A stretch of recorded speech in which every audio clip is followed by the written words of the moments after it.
सगळं काही नेहमीसारखं सुरू होतं, पण अचानक वर्धा शहराच्या मध्यभागी असलेल्या मस्जिद चौकात गोंधळ माजतो।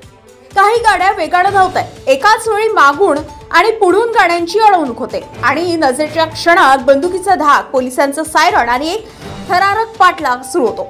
कुठल्याही सिनेमाला लाजवेल अशी थरारक आणि अचूक पोलीस कारवाई होती। नागपूरच्या बुट्टीपुरी भागातील एका देशी दारूच्या दुकानावर बंदुकीचा धाक दाखवत दरोडा टाकून आलेल्या आरोपींना वर्धा पोलिसांनी फिल्मी स्टाईल पकडलाय। या टोळीच्या हालचालींचा सुगावा लागल्यानंतर गुन्हे शाखेने मस्जिद चौकात मोठा सापळा रचलाय। पोलिसांनी आरोपींच्या गाडींचा पाठलाग केला आणि ठराविक ठिकाणी गाड्यांनी घेराव घातलाय। मात्र आरोपींनी पळण्याचा प्रयत्न केला। काही जण गाडीतून उतरताच थेट पोलिसांसोबत झटाझटी झाली।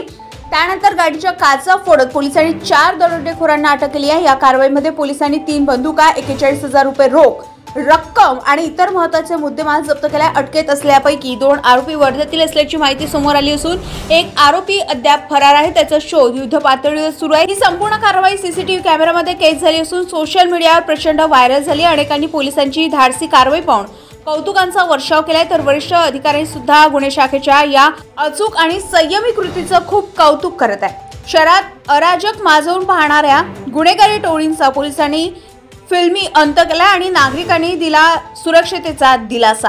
त्याचा महाराष्ट्र 24 न्यूज घेता ब्युरो चीफ वर्धा। ताज्या घडामोडी आणि बातम्या जाणून घेण्यासाठी गरजा महाराष्ट्र 24 न्यूज या आपल्या YouTube चॅनलला सबस्क्राईब करा आणि बेल आयकॉन दाबायला विसरू नका, जेणेकरून आपला व्हिडिओ आल्याची ताजी खबर तुम्हाला ताबडतोब मिळेल।